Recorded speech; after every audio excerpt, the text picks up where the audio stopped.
All right, thank you everyone for watching Eastern Volleyball Network. If you haven't already, be sure to smash that like and subscribe button. Yep. Both of them right here.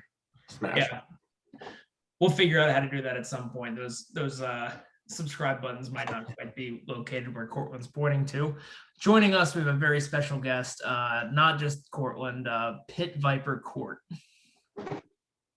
Cool, baby. What is up, folks? So I'm gonna run through the finishes real quick. Bringing up the rear at 13th, Mateus and Will Calaman took a 13th.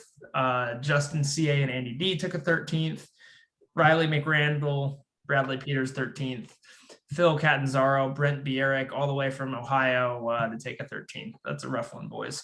I felt bad for them for sure because they had a really, really crappy draw, frankly. That annoys me a little bit. With their draw, they had, I don't know who they had first, but then the first losers, they had Cam and Mark, and they wanted to start as quickly as possible. So they are done early. Oh yeah, we're gonna get into that for sure. Phil and Brent actually had me first. Okay. Yeah. So then when they lost that, they were gonna get the loser of Cam Beans, Fornicari, and Phil Slocum, Steve Keffer, where they were essentially the landmine first round matchup. They were gonna get the loser. That's so they tough. were. I mean, yeah.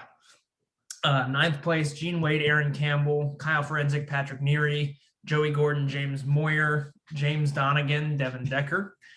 Seventh place, Mark Fornicari, Cam Beans, Luke Parks, Cortland Scherenborg. Fifth place, myself and Ben Pong, Anthony Winter, and Phil Margavicius coming down from Cleveland. Thanks for making the journey, guys.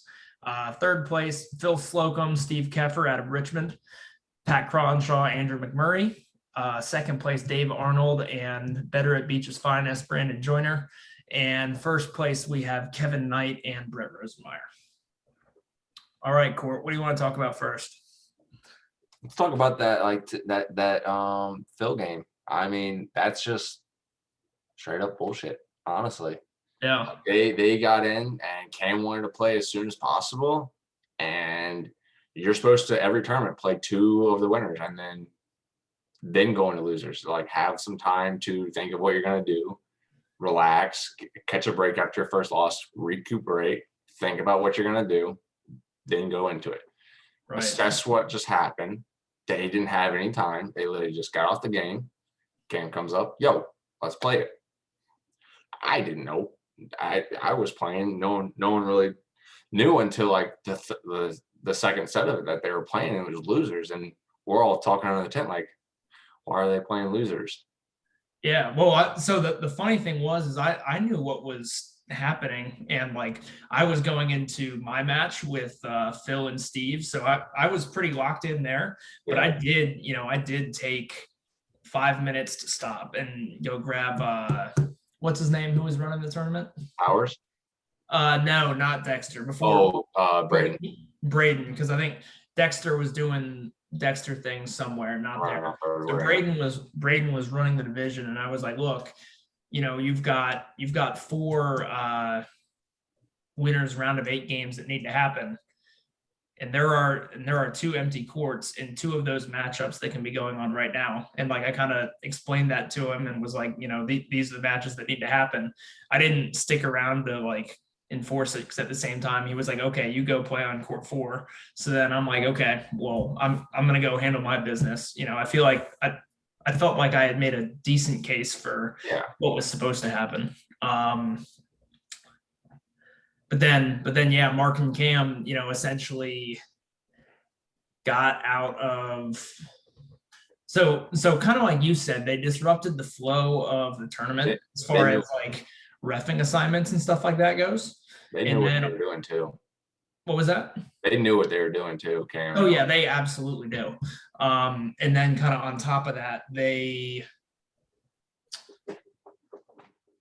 Kind of like you said, you're supposed to, you lose and then you're supposed to stop and typically you would ref a match and or kind of recoup, etc., and kind of disrupted that flow and started their next match right away, which I didn't love either. Particularly because it also it eased their road They weren't just they weren't thinking about screwing Phil and No, Brett. they weren't. No, No, that wasn't their game plan at all. no, their game plan was let's get this game out of the way now, so then they'll have more rest down the road rather than having to follow that typical losers bracket. Their thought was we'll play the first 2 games or the first game. After the first game they lost, they're like, okay, let's play this game, take a break. Then once the winners are done, we'll come back. We have the hour break basically. Then play our like 3 games, and then we get that little break. So they were staggering what they were doing. Yeah. For breaks, yeah. Yeah, and unfortunately, unfortunately they got away with it. And unfortunately, Phil got the short end of it. Yeah. Was Phil upset about it or anything? I didn't really. I never talked about it. I heard about it today actually when Dexter was talking to me about it. I was like, damn. Yeah. Well, that happens. So yeah, let's talk about the winners. Kevin and Brett went through 15 seed, whoever that was. Oh, they played. Wasn't it Justin Shea and Yeah, it was Justin and Andy. Andy, yeah. Justin's first open tournament. I didn't get to watch him, unfortunately. I wished I'd gotten to turn around and see him a little bit, but that was kind of a walkthrough for them. Walkthrough with Justin or not? What Andrew? No, Andrew. No, Andy. He said they did all right. I think first game they lost pretty easily, and then second they made it like a good 18-21, 17-21 game. So I mean, they said they played good. I knew they were gonna probably lose, but they had a lot of fighting. And then next game they played Pat and Kyle and played pretty well. Took them to 3. So. Oh, did they really? Yeah, took them to 3. No, that's awesome. I that was like one of the matches I kind of wanted to watch, and then I think I actually didn't get to watch because essentially I got roped into reffing a match I shouldn't have after going. Same here. Yeah, won our first 2, and then I was like, okay, well we won. I know how the flow of the tournament normally goes. Then we went to go get some food, and then came back, and they were like, yeah, you're like 15 points late. Where have you been? I'm like, what are you talking about? Not my job. Yeah, so that's awesome for them, though. I mean, going into your first open tournament, I'm sure many of us remember that first tournament going in, and it's pretty common to get very quickly 1-2 barbecued. Oh yeah. So that's how me and Cam Rodriguez were. We're like, we're in here, we're having fun. 1-2 out. Really good. I think Herb tells it as you guys won the whole thing, but we'll probably. We'll save that for another day. So then Brett and Kevin ran into y'all, right? And that was a pretty tight one. That was a fun game. That was a fun game. So I knew we were going to win the first one, and I dedicated myself to that second game. I was like, okay, Kevin, you want to say some stuff in the prediction? Let's go. So I brought some. I was like, I need to play hard and need to play aggressive and come out hot. And we did the first game, 21, I think 12, 14 maybe. Yeah, I think Kevin told me 14. 14. Yeah, we kind of took care of business. Luke was serving killer jump serves down the line, taking them out of system. I was defending really well, getting a lot of digs on Kevin and Brett. Mostly Kevin, though. I was reading him really well. Him playing on the right side wasn't his natural spot, so it was a little bit easier to see where his arm swing was going. So that was nice. Made it a little bit easier for me. And then second game, it was kind of a back and forth. We kind of switched spots. So both games were it wasn't 10-4 on the switch, but it was 14-7 on the switch both games. Huh. For us 14 and them 14. And then we kind of came back a little bit. I think it was 18. We kind of together we were like, this is our throwaway game. Let's just get some momentum back. We're down 7. We'll try and play it smart, but just get some momentum, get some good plays in. And it came back to be closer than we thought. We switched on 19-16, and we're like, oh shit, we're on the good side. So I go back and jump serve, but not enough to come back from. And in the third set, I think it was back and forth until a crucial play. Oh my God, this play. So Brett serves, we get a nice pass, good set, and I go up to hit it. Or no, we serve them, and I get a block on Kevin. and I think it like I blocked it, hits off my like left arm, thinking that it just trickled down. It hits him in the head and goes over, and I didn't notice that at all where it went, and comes back, and like that's a crucial point. 12-10, like, or no, it was 11. Yeah, it was like 11-10 and 11-10 set and three, then right? the 12-10. It would have been a tie game. It was that one hurt. Yeah, Kevin described it as, really he went into that play and he really wanted to stick the dagger in your heart. So he intentionally swung into your hands off of his head over onto their side for a point. Smart play. Yeah, really cerebral play from the. Just how he drew it up. I mean, perfect execution. Yeah, no, it's really tight game though. They then played us, and kind of like y'all did to them game one, where y'all were on one from the service line. So something that should also be mentioned is that like the wind picked up dramatically about like 3 o'clock, 2 o'clock. I think honestly, even before then, it was like my first two matches were like moderate wind, and then when we went to play Kevin and Brett, it was like bordering on severe wind. Maybe severe isn't the right word, but heavy wind. And like until that point, Ben and I had a fair amount of success like hitting pretty hard floats into the wind, because it was like gentle enough that you could then you could just introduce a lot of uncertainty with a float. But then like it got so aggressive to the point where like floats were not really functioning, and we were having a lot of trouble controlling where the ball was going. So we gave away points on the good side in set one, and then on top of that, both Brett and Kevin just absolutely got on one. Like I think they tagged Ben's sideline like 6 times in the set. Oof. Yeah. Just like really good serves, just absolutely bombing these balls, and it was like, okay, well, just tag the sideline. That's kind of how it goes sometimes. Yeah. So we got crushed. And then set 2, we lost 21-19 with a pretty critical point that I had about like between 5 and 10 people come up to me at various points during the tournament and go, that ball was down, or we were on the bad. Yeah, we were on the bad side, and Ben hit a short float, and I saw the ball take 2 very distinctive like movement patterns. Like I saw it and then do that rather than just kind of a straight into the net. So like from my perspective, Kevin scooped under this serve like right after a short hop and put it into the net.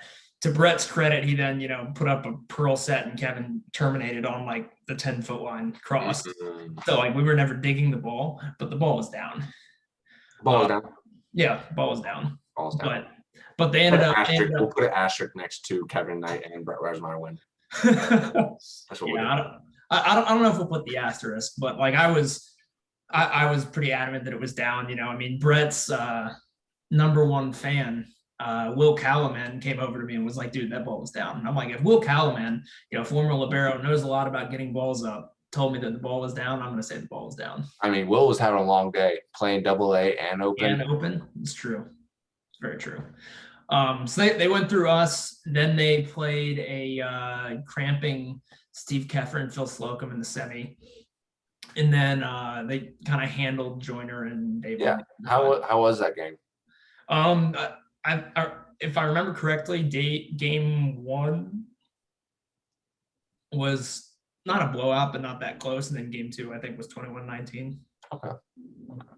Yeah. So props to them. They played really well. That's good. Second place, Joyner and Dave Arnold. I think they got a bye first round and/or went through Mateus and Will Callaman. They then beat Devin Decker and James Donegan. I really had them going far.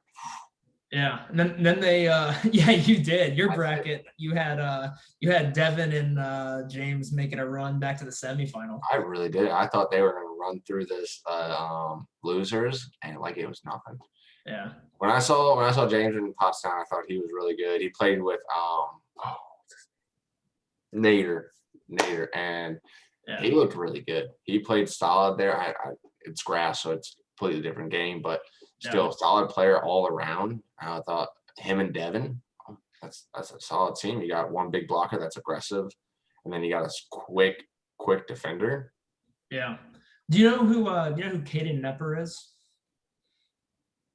So like former, he coaches at Liberty, and I want to say he played club at Liberty. Okay. Plays a lot of like Revco and stuff up in the DC area. Yeah. And plays a ton of grass with Brett and Emo. Like he was part of the triples team that won the Clash.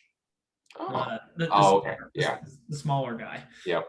So like you put him on grass, and his ball control is ridiculous, and he's got every single skill. And he's got a pretty heavy shoulder. So you put him on grass, whether it's in like especially big court, but even like small court and like jumping on grass, and he is kind of terrifying to deal with because everything kind of comes together. But when you get him on the sand, like the loss of physicality hurts him a lot, if that makes sense. Yeah. So everybody's different.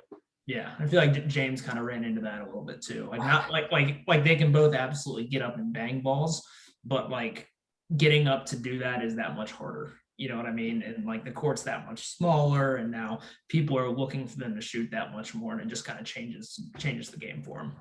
Okay. So then Joyner went through the Ohio guys, Phil and Anthony Winter. So those guys. So I was a little bit surprised that they got all. Did they make it semis? No. Still, they took a fifth. Okay. But So I was still a little surprised that they they looked all right their first game against. They played Brad Peters and Riley McRandall. And did they go 3? They didn't go 3, but it was like for this way. When you look at their point totals, and then you look at they're playing Brad and Riley, who's still a junior and doesn't get out on the beach that much. It was like, hey guys, like you're supposed to kind of roll through this match. Yeah. And I guess that was their first game, and they did. I don't know if they know them, but they kind of just like walked through. So that was really the only game that I saw. And throughout the day, I like saw them a little bit here and there, and I was like, okay, like if we run into you, like we might have a good shot. Like I don't know. I haven't really seen like how like aggressive you guys really are, but yeah, I guess Joyner took care of that game. I didn't see this one either, but they did. I believe they won in 2. Yeah. I did get to watch Anthony and Phil play. I watched the replay of them playing Andrew and Pat.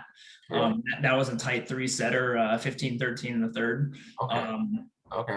Yeah, and like Anthony does a really good job like forming his block at the net, and he looked like a good blocker. He did. Yeah, well formed. He's very rarely caught out of position, and then on top of that was doing a really good job like setting in transition, like bump setting from weird angles in transition and giving Phil an opportunity to go hit. And Phil was doing a good job putting pressure on Andrew and Pat to side out as well.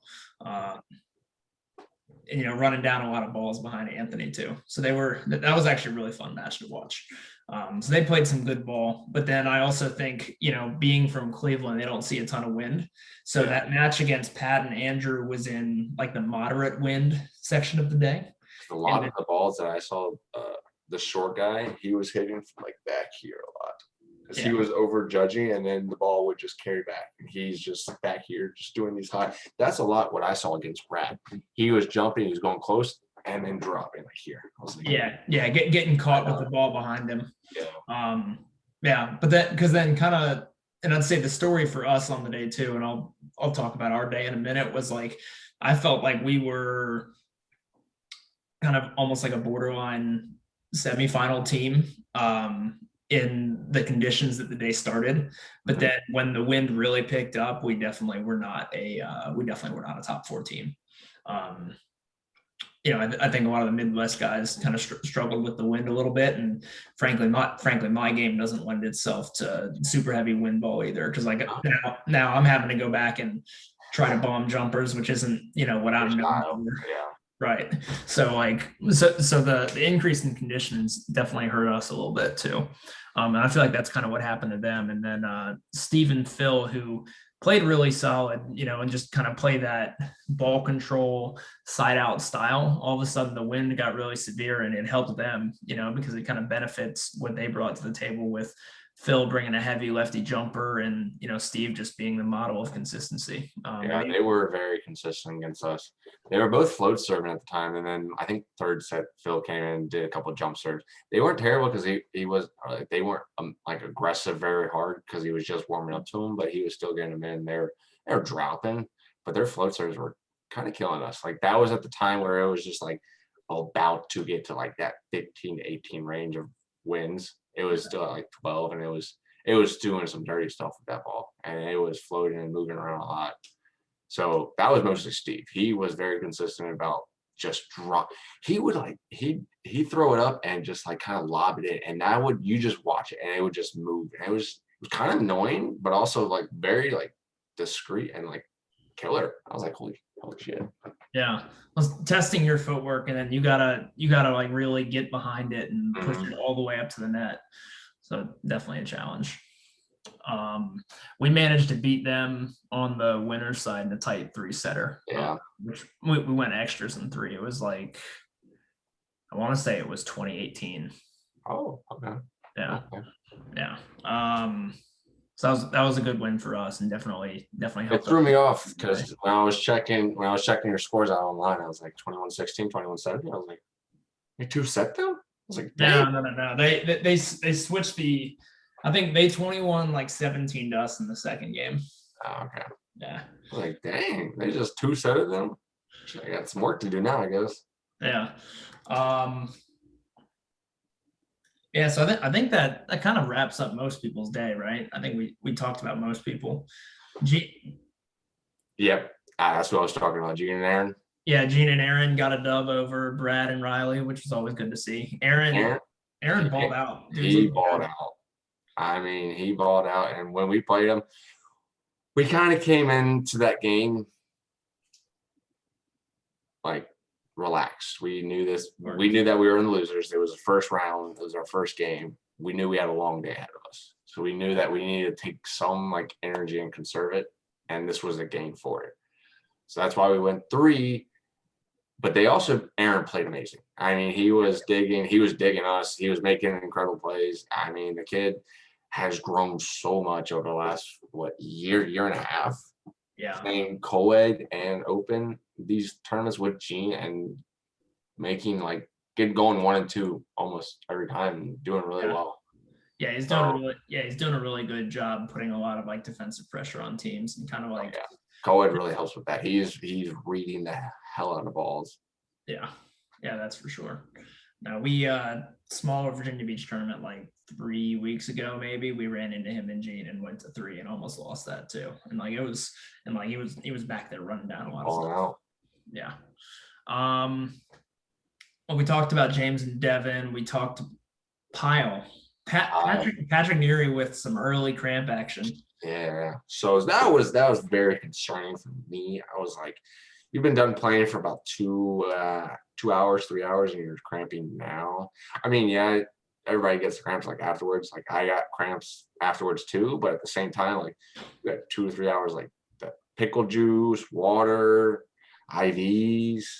Right. Right, because like did he cramp in his match or did he just start cramping after? He cramped up. So the funny thing is, he was playing us the first set, and I think like towards the end of the match, he's like, "God, I'm dead tired. I'm done, man. I can't." I'm like, that's the first set of the tournament.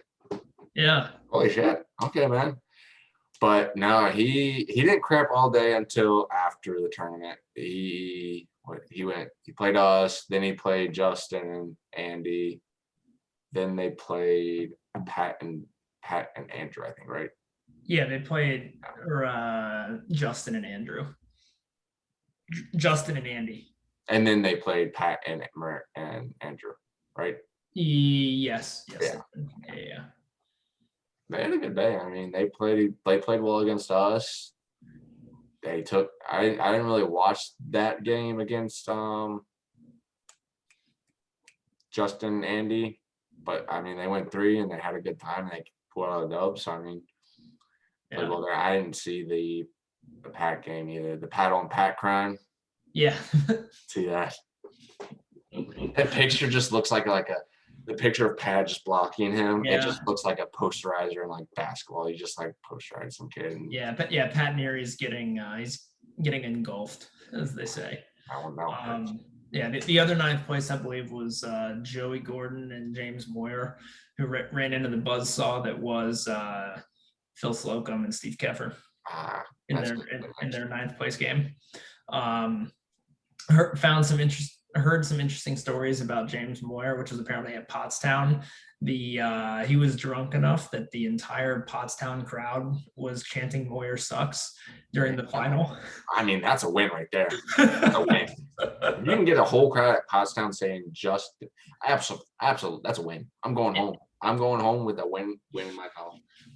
Yeah, I won Pottstown. They cheered my name.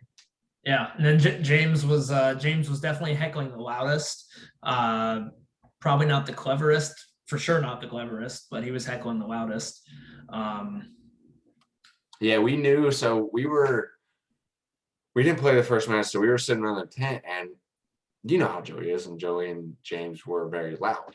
So we knew that they were winning when they were loud. And then I guess they went 3, and we didn't hear a thing. We're like, oh yeah, they did go 3 in their first match with against 7. Yeah, we didn't hear anything. We're like, what's going on? Yeah. And we looked at the score. It was like 12-9. I was like, yeah, that's why I don't hear anything. Yeah. Well, I think part of the difficulty there too was, and I didn't realize this, but apparently James is way more comfortable on the left than the right. I didn't know that. Yeah, I didn't know that either. I think Joey didn't know that going in when he said he was going to play him, and then they kind of figured out that they had to move Joey over to the right. And I think Joey's game actually works decently well from the right, like on paper, but he doesn't quite have like the familiarity, you know. And I mean, they were serving Moyer anyway. At least Phil and Steve were, and frankly, with James kind of Moyer falling into that same category, you know, that we were kind of talking about with Donegan and with other kind of smaller defenders, where like everything does have to be that precise, and he struggling a little bit with physicality. And then you just have like 2 seasoned veteran defenders there who are ready to run down any shot if you tip your hand at all, and they just kind of roll through it, kind of. Yeah, exactly. Yeah. A little too much. All right. Well, I think that's just about everything, right? Anybody else? Let's see. No, I mean, we talked about we just covered all the 9th place teams. You know, we didn't talk about you. We got 13th. We talked about Justin and Andy, you know, taking a set off Pat Neary, Riley and Brad with 13th. I haven't seen Riley play much, but like kind of in my mind, that's a finish that's a little below Brad, I would think. Brad was really loud too this weekend. I actually would like to see Brad play with Joey Gordon. That would okay. We'll put that one on I'll put that one on the tournament next weekend. Yeah, because something I do like about Brad's game is he's in good enough shape, and he kind of has that Aaron Campbell thing where like he